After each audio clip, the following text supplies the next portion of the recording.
Friends, welcome to my academy. Friends, आज के इस क्लास में आपके सीटेट के एग्ज़ाम के लिए सीजीपी पेपर 1 पेपर 2 दोनों के प्रीवियस क्वेश्चनों को डिस्कस करने वाले हैं। इसके अलावा अगर आपको सीटेट के एग्ज़ाम के लिए सीडीपी के पेड नोट्स चाहिए तो आप मुझे 7706974820 इस नंबर पर मैसेज करके नोट्स को परचेज कर सकते हैं। नोट्स का प्राइस बहुत ही कम है और कम प्राइस में आपको यहाँ पर बेहतरीन नोट्स अवेलेबल हो जाएंगे। जो भी आपके दिसंबर वाले एग्जाम है उसमें बहुत सारे स्टूडेंट ने नोट्स ले रखे थे और उनको अपने एग्जाम में बहुत ही हेल्प मिली है। ठीक है, चलिए आज के इस क्लास को स्टार्ट करते हैं। यहाँ पर आपका फर्स्ट क्वेश्चन क्या दे रखा है, लेव वाइगोस्की का सामाजिक सांस्कृतिक परिप्रेक्ष्य अधिगम प्रक्रिया में डैश के महत्व पर जोर देता है। ठीक है, ऑप्शन दे रखा है आपको सांस्कृतिक उपकरणों, गुणारोपण, अभिप्रेरणा, संतुलीकरण। देखिए, अगर मैं बात करूँ लेव वाइगोस्की की तो इन्होंने किसका सिद्धांत दिया, सामाजिक सांस्कृतिक सिद्धांत दिया, सोशियो कल्चरल थ्योरी की ये बात करते हैं। ठीक है, इन्होंने सबसे ज़्यादा इंपॉर्टेंट किसको माना, समाज को माना, कल्चर संस्कृति को माना, इसके अलावा लैंग्वेज को माना। ठीक है, ये क्या कहते हैं, जो बच्चे का विकास होता है उसमें जो है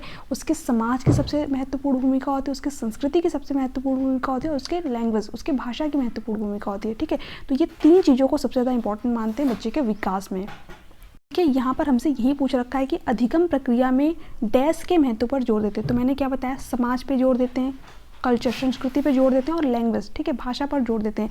अब ऑप्शन में आपको ना ही समाज दिख रहा है ना ही लैंग्वेज दिख रहा है। ठीक है, तो क्या दिख रहा है हमें यहाँ पर, सांस्कृतिक, ठीक है, कल्चरल टूल दिख रहा है।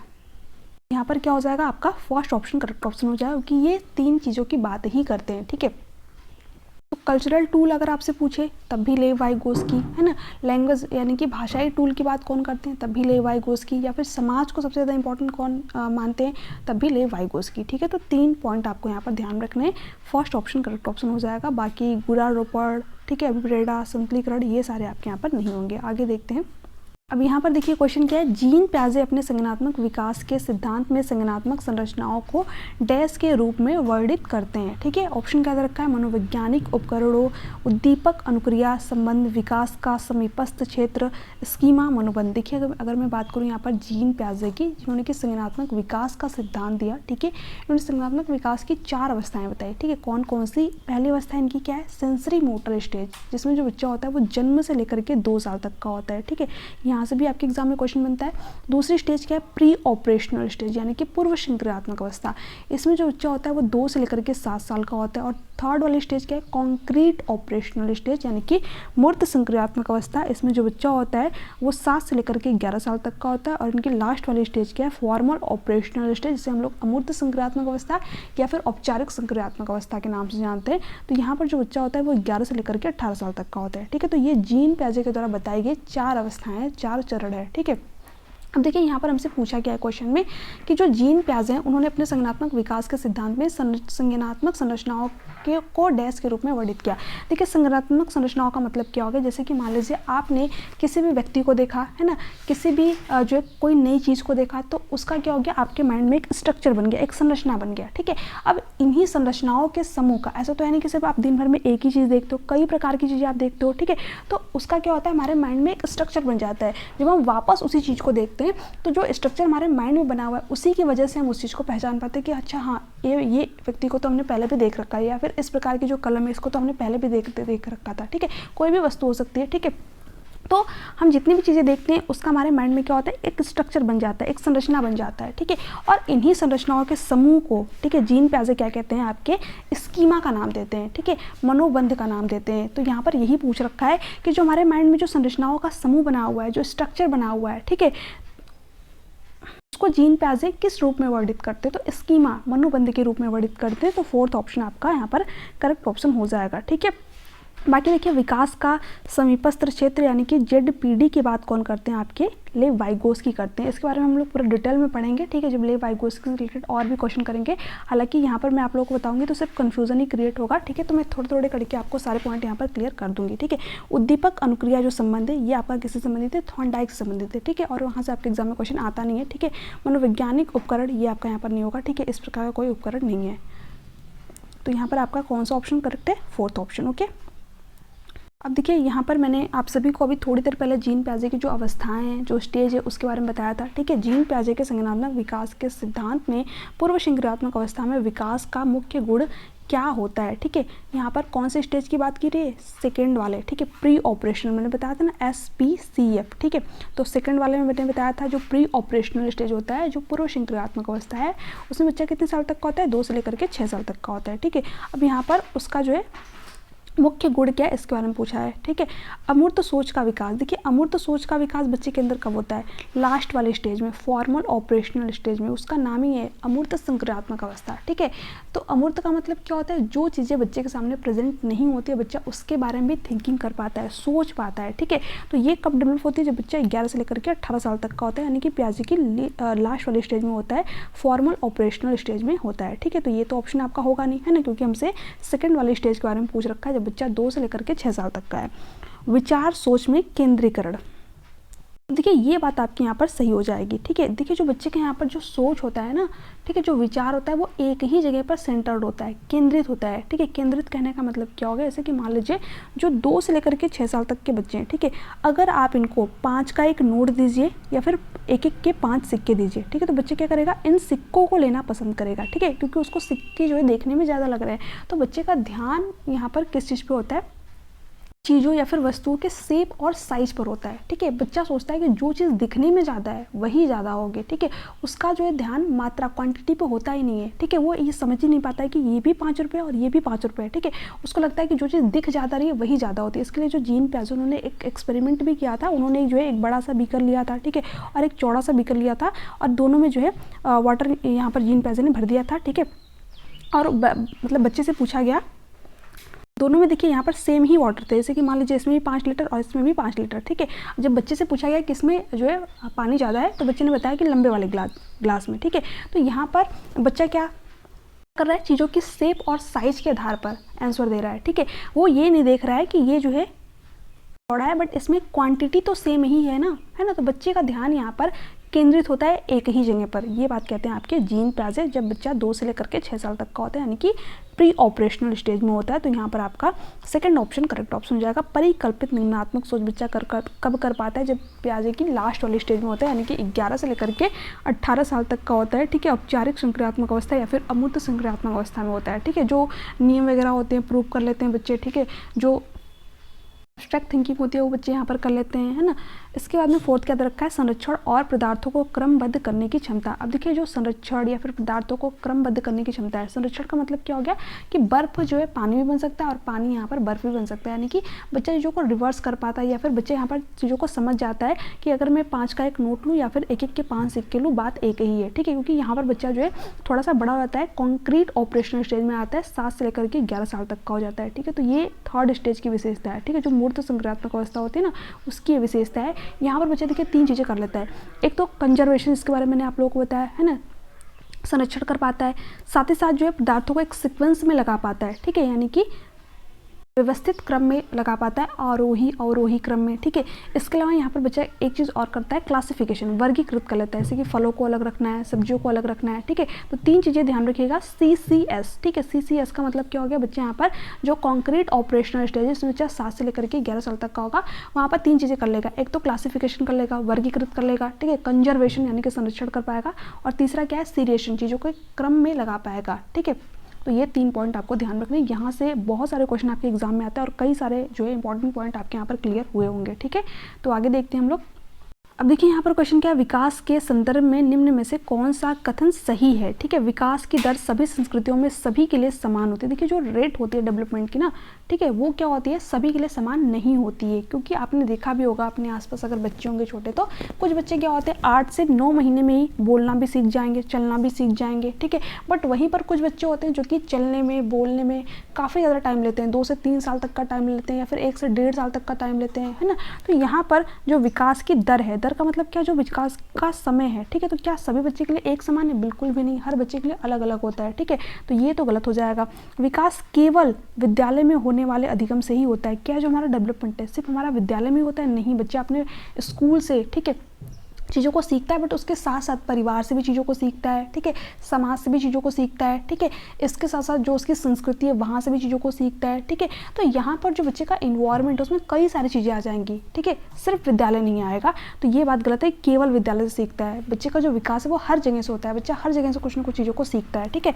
विकास केवल बाल्यावस्था के दौरान ही होता है, नहीं, जो हमारा डेवलपमेंट है ना ये माँ के गर्भ से ही शुरू हो जाता है, ठीक है, और जब तक हमारी मृत्यु नहीं होती तब तक ये निरंतर चलता रहता है, यानी कि हम जीवन पर्यंत में कुछ ना कुछ चीज़ों को सीखते रहते हैं, ठीक है।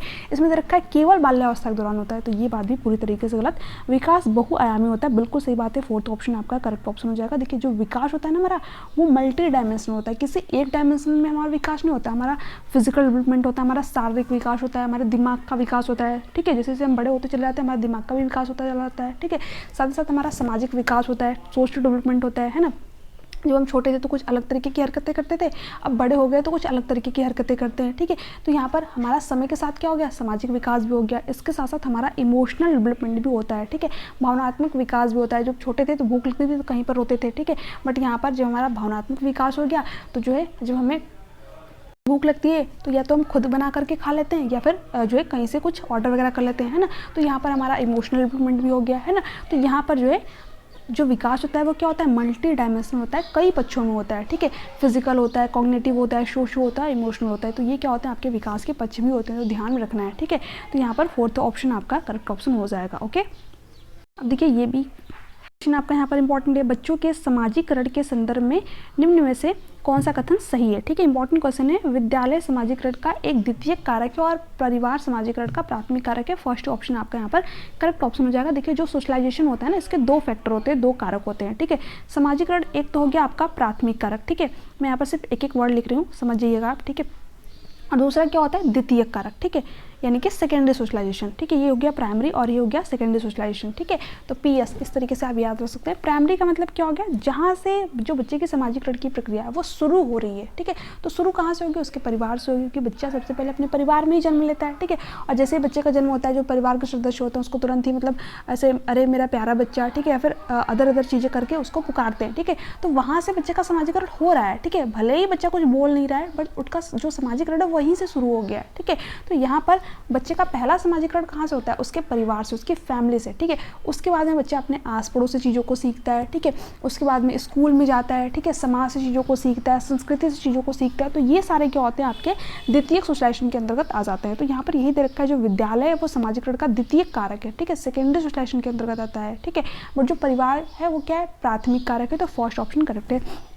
विद्यालय सामाजिकरण का प्राथमिक कारक है, नहीं प्राथमिक नहीं होता है, विद्यालय तो द्वितीयक होता है, क्योंकि स्कूल के बाद बच्चा जो है परिवार के बाद बच्चा विद्यालय में जाता है, ठीक है, स्कूल में जाता है।